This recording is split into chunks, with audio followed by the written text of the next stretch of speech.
Bonjour à tous. Bon, aujourd'hui, on va voir comment poser un hélicoï. Donc, un hélicoï, c'est un filet rapporté. C'est-à-dire que une fois que, par exemple, vous avez une vis qui doit venir se loger ici, mais que le pas de vis interne est foiré, donc le filet est foiré, on peut rajouter ce qu'on appelle un hélicoï. Donc, un hélicoï, c'est un filet qui vient se rapporter dessus, qui permet de pouvoir réinsérer la vis sans problème dedans. Donc pour vous montrer un petit peu à quoi ça ressemble, je vous ferai la présentation vite fait, succincte après. Je cherche juste les vis. Voilà. Donc comme on peut le voir, de ce côté, j'ai le filet qui il se vise plus dedans. En fin de compte, il est foiré le pas de vis. Ouais, on voit bien que la vis rentre, mais peut aller plus loin, mais ça tient plus. Donc en fin de compte, ce qu'on va faire, c'est qu'on va refaire le filet interne ici pour pouvoir réinsérer la vis et qui viendra se fixer sans problème comme ce côté. Voilà. Donc en fin de compte qu'on ne pourra plus ressortir et qui restera bien fixé à l'intérieur. Donc pour ce faire, j'utilise ce qu'on appelle des hélicoïs. Donc les hélicoïs, c'est quoi? Alors c'est tout simple. Les hélicoïs, c'est un boîtier de ce type. Donc il existe plusieurs tailles. D'accord. Donc c'est un boîtier comme ceci. Donc comme on peut voir, il y a fourni dedans l'hélicoï par lui-même, de quoi rentrer l'hélicoï, de quoi repercer, de quoi retarauder. Donc voilà à quoi ça ressemble. Donc les hélicoïs, bon, je vais vous montrer des gros, au moins vous y verrez beaucoup mieux.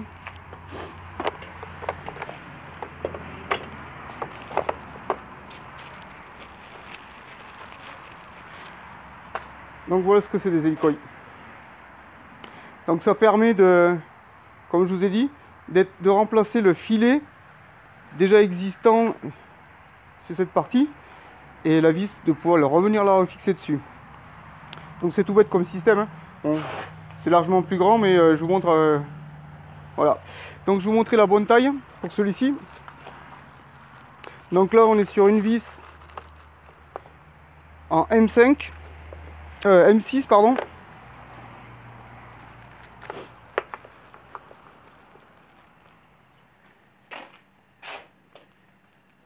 Donc comme on peut le voir, ça rentre pile poil dedans et ça finira par s'insérer sur la barre de LED. Donc pour ce faire, ce qu'on va faire c'est que on va repercer, hop là, je me trompe de côté, on va repercer un diamètre plus gros. D'accord? Donc ce qui va permettre d'élargir le trou forcément. Et l'extérieur de l'hélicoï correspond forcément au diamètre de la mèche. Après, pour que l'hélicoï puisse s'insérer correctement au niveau du taraudage, au niveau du trou préfet, on va le retarauder, ce qui va vous permettre d'avoir un filetage, donc ce qui nous évite de changer de vis, en fin de compte. Voilà, c'est juste ça, ça nous évite de changer de vis. Donc, on remet cet hélicoï à l'intérieur, et puis la vis, on garde celle d'origine, qui conserve toutes les caractéristiques d'origine une fois que ce sera mis. Donc, une fois retaraudé, on prend l'outil pour insérer l'hélicoï. Donc l'hélicoï, comme on peut voir en bas, il a un petit cran qui vient tenir ici pour pouvoir l'insérer à l'intérieur. Donc, généralement, on le fixe ici. On descend la bague pour faire maintenir l'hélicoï au bout. Et il suffit de visser. Et enfin, comme on peut le voir, ici, on a un petit ergot qui permet justement d'insérer l'hélicoï. Donc ce ergot, il faut le casser. Donc pour ce faire, avec l'outil, on tape au fond, l'ergot se casse. Et après, il n'y a plus qu'à insérer la vis par elle-même. Alors, moi, ce que je fais quand je mets des hélicoïs, c'est que je rajoute de l'octite dessus. Donc, il existe deux types d'octite. Donc la l'octite 271, qui est de la rouge, qui une fois montée, est très dur à enlever. Donc c'est à dire que l'hélicoïde, une fois monté avec ça, il n'est pas pratiquement indémontable, mais presque. Et la Loctite 243 qui elle permet de fixer les vis au niveau de l'hélicoïde. Donc certains le font, d'autres ne le font pas. Bon, moi comme c'est sur une petite fixation et que la barre de LED est vachement grande, et avec les vibrations, j'ai peur que ça se défasse. Donc je vais y monter de la Loctite bleue. Donc pour les reconnaître c'est facile, hein. La Loctite bleue c'est pour tout ce qui est vissage normal. On dira pour pouvoir redévisser par derrière. Juste éviter que la vis se dévisse avec les vibrations. Par contre la rouge, elle, est très costaud. Donc ben, je vais vous montrer comment on fait pour faire ça. Petite particularité pour le tarot. Donc comme vous pouvez le voir, au bout le tarot c'est un carré. Donc on utilise cet outil hein, pour pouvoir se servir du tarot. Voilà, ce qui permet de retarauder, d'accord, en tournant sur lui-même. Donc si vous n'avez pas cet outil là, il n'y a pas spécialement besoin, on va dire pour les petits diamètres, de cet outil. Certains font avec une clé anglaise, et en tournant tout doucement, on arrive à faire quelque chose de plus ou moins correct. Cet outil lui permet réellement d'avoir une force bien droite pour pouvoir insérer le tarot correctement dans l'hélicoïde. Enfin, pour mettre l'hélicoïde.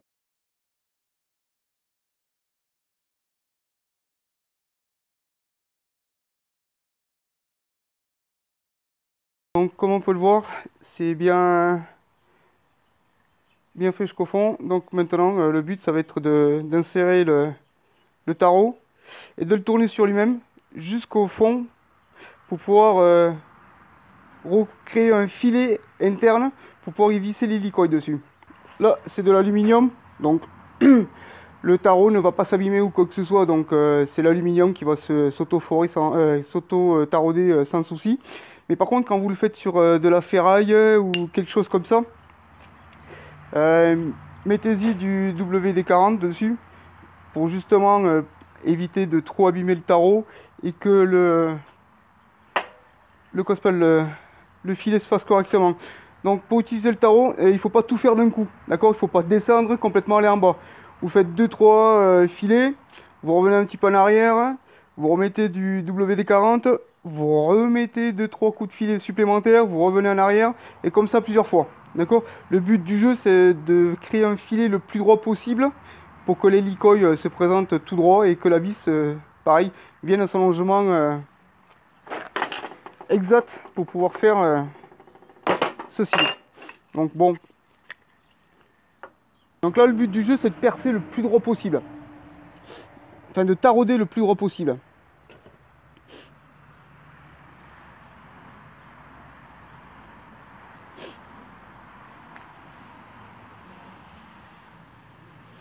De toute façon, quand vous allez commencer à le faire, vous allez commencer à sentir une certaine résistance. Donc c'est pareil, pas besoin de forcer comme un grand malheureux. Ça se fait tout seul. D'accord? Si vous voyez que ça se force un petit peu, vous revenez un petit peu en arrière, vous remettez du WD-40 quand c'est sur de la ferraille ou les trucs comme ça. Ben, sur de l'alu, pas spécialement besoin. Ça, vous voyez, j'ai pas besoin de forcer, ça se fait tout seul hein, sur de l'alu. Donc là c'est pareil, n'allez pas trop loin. Si vous n'êtes pas sûr de la profondeur, vous rajoutez un scotch qui vous délimitera la profondeur exacte de là où il vous faut aller.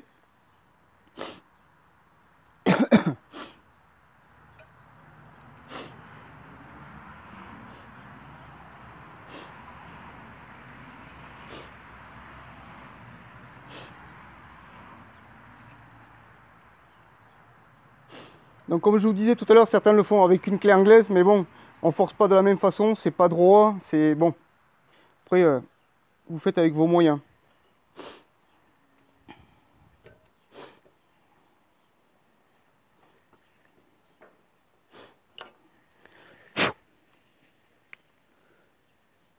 Pas mal.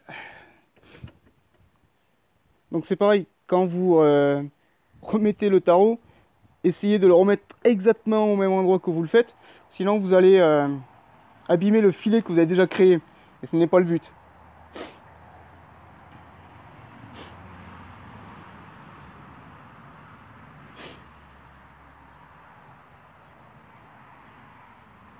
Voilà, comme on peut le voir, mon filet s'est fait tout seul.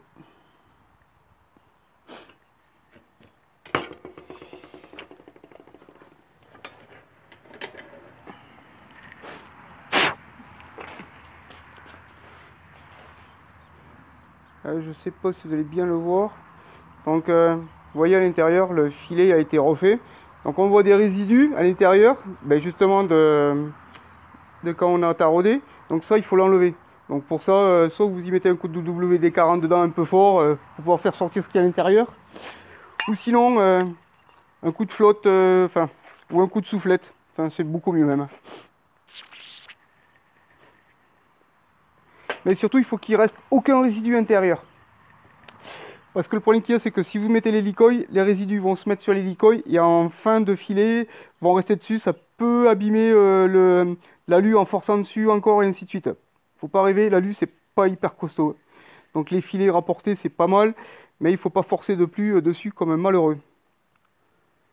Donc voilà, alors comme je vous ai dit tout à l'heure, vous mettez l'hélicoï à ras, pas trop loin, parce que sinon vous n'allez pas pouvoir le visser, puisque le trou n'est pas percé de part en part, celui-ci.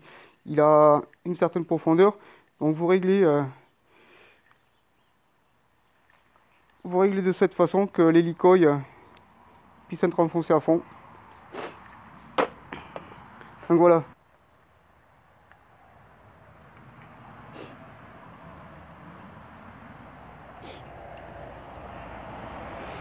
Voilà, comme on peut le voir, il faut faire prendre l'hélicoï correctement et pouvoir l'insérer jusqu'au fond.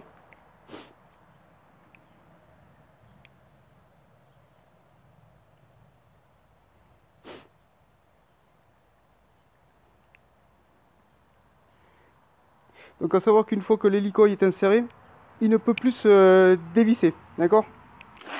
Parce que l'hélicoï dessus, il y a un grip qui fait que il ne peut pas se desserrer.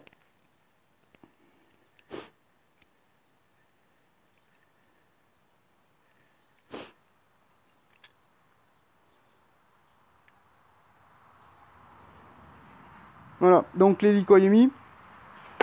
Et après, comment on va pouvoir s'en rendre compte, la vis rentre sans souci et ne bouge plus, quoi. Voilà. Donc on se retrouve de nouveau avec quelque chose d'opérationnel. Voilà. Voilà, c'était comment mettre un hélicoï. Donc voilà pour le tuto, c'est fini. Ben, écoutez, je vous remercie d'avoir suivi et je vous dis à une prochaine.